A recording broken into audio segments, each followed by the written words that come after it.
Bonjour à tous et bienvenue pour ce nouveau tutoriel qui traitera aujourd'hui donc du ponçage et du lustrage de la pâte polymère.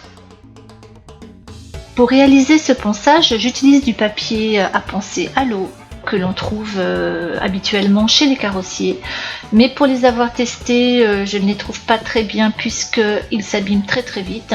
Donc je les ai trouvés, ces papiers de très bonne qualité, chez Polyre Malin. Vous les avez en plusieurs feuilles.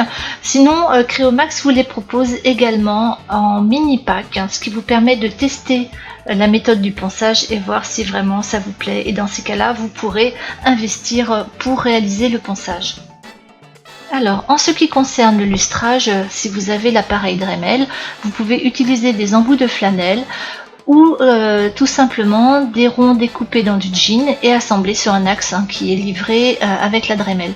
Si vous n'avez pas cet instrument, il suffit simplement de frotter vigoureusement la pièce poncée sur votre jean. Voilà. Il vous faut également donc un bac rempli d'eau tiède et de liquide vaisselle et donc de vous munir de votre pièce prête à être poncée. Comme vous avez pu le voir au début de la vidéo, donc j'utilise plusieurs grains. Donc pour ma part, cela va du grain 320 au grain 3200. Mais vous pouvez vous arrêter au grain 2000 qui est déjà très bien. Comme vous venez de le voir, je trempe mon papier dans l'eau et je viens frotter ma pièce avec un mouvement circulaire, mais surtout avec la main légère, sans trop appuyer, sinon vous risquez de créer des rayures qui sont difficilement récupérables.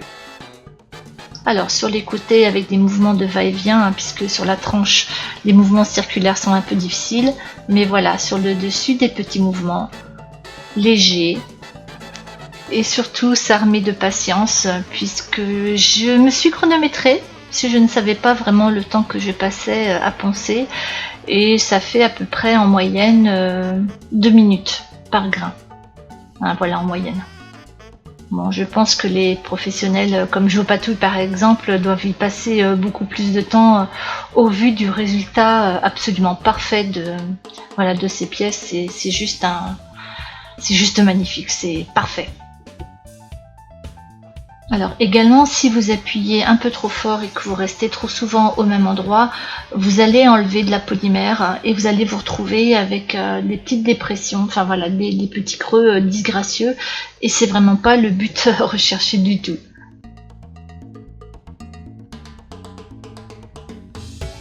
Régulièrement, je passe le doigt sur ma pièce pour connaître l'état des aspérités qui peuvent encore s'y trouver.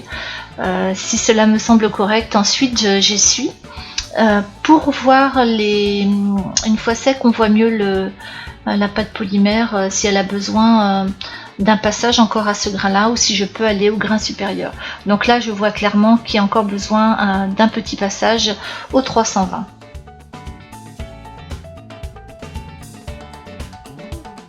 Alors je vais vous épargner toute la succession des grains, donc je vais monter progressivement.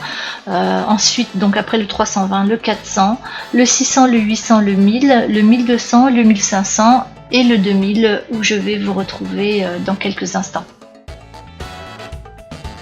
Je viens de finir de poncer donc au grain 2000. Donc on voit que c'est blanchi à peu près partout, donc on pourrait s'arrêter là. Mais je vais utiliser le micro-mèche. Alors le micro-mèche c'est pareil, c'est du tissu en fait, c'est une base de tissu avec de la silice dessus, donc qui sert à poncer et plus particulièrement à faire vraiment des définitions, c'est vraiment de toute finesse.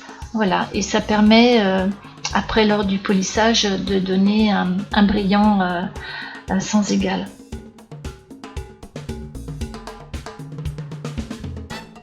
Voilà, ma pièce est terminée, elle vient d'être poncée au grain 3200. Ah et bien voilà, ça y est, nous y sommes. Donc après avoir usé beaucoup d'huile de coude pour réaliser le ponçage le plus parfaitement possible, on vient maintenant mettre en brillance sa pièce. Et c'est le moment le plus agréable où on voit enfin la brillance se révéler et voir si on a vraiment bien travaillé.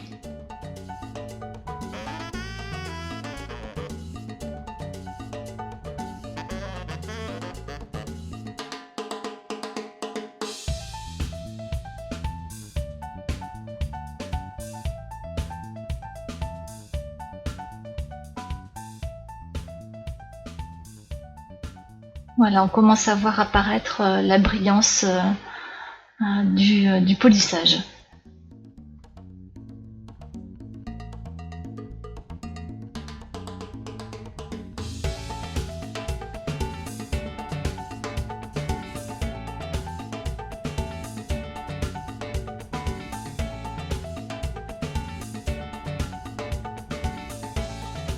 Voilà, donc ça demande un petit moment, il faut bien passer partout, bien ne rien oublier.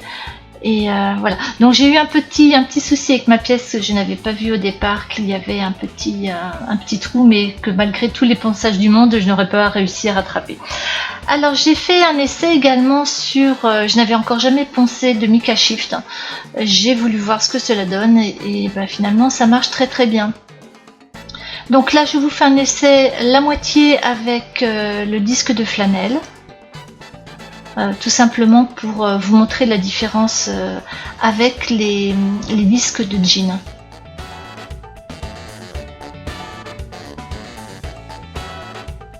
Donc voilà pour la flanelle.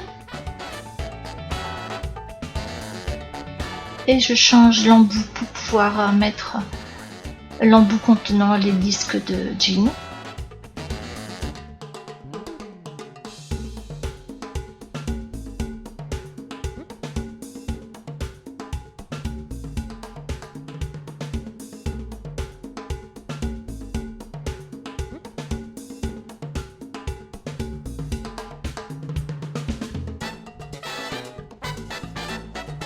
Donc on voit clairement que l'on obtient le même résultat. On a une brillance qui arrive assez vite.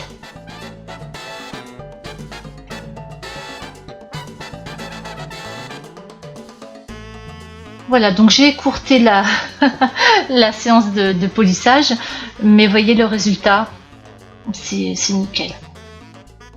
En plus, ça, on voit bien la profondeur du Mica Shift, c'est magnifique. J'espère que ce tutoriel aura répondu à quelques-unes de vos questions et si vous avez besoin de renseignements complémentaires, n'hésitez pas, mettez-le dans les commentaires et j'y répondrai avec plaisir. Je vous dis à très bientôt et je vous embrasse bien fort. Au revoir.